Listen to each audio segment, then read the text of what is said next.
Hello বন্ধুরা, আসসালামু আলাইকুম। সম্মানিত দর্শক ভাই বোনেরা, আজকে আমি আপনাদেরকে দেখার চেষ্টা করব ডাব গাছ থেকে কিভাবে ডাব পেড়ে খায় এবং ডাব পেড়ে খাওয়ার যে দৃশ্যটা, সেটাই আমি আজকে আপনাদের মাঝে তুলে ধরার চেষ্টা করছি। দর্শক, আমি সবসময় বাংলাদেশের বিভিন্ন জেলায় ঘুরে ঘুরে বাংলাদেশের প্রকৃতি, সংস্কৃতি এবং প্রদর্শনীয় স্থানগুলো আপনাদের মাঝে তুলে ধরার চেষ্টা করে থাকি। তবে দর্শক, তার পাশাপাশি বাংলাদেশের চলমান পরিস্থিতি নিয়েও কথা বলার চেষ্টা করে থাকি।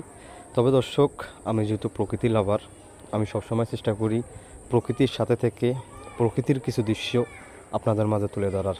আপনারা দেখতে পাচ্ছেন আমাদের এক লোক, নাম হচ্ছে মোহাম্মদ হাবিব সাহেব।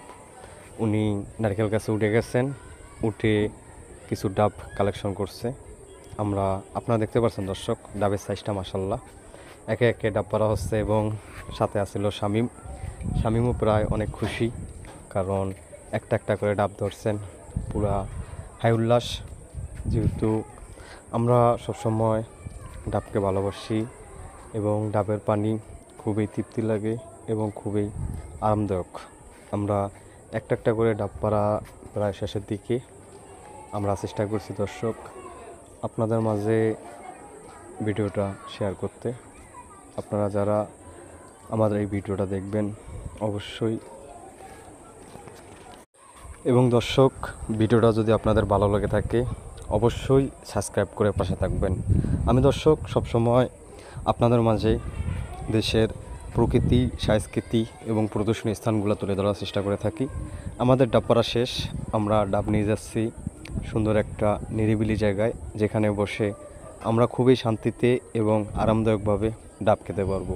দর্শক, আমরা ডাব গাছ উঠছিলাম, খুবই কষ্টকর, এবং যারা ডাব গাছ ওঠে তারাই জানে যে একমাত্র গাছে ওঠার কষ্ট।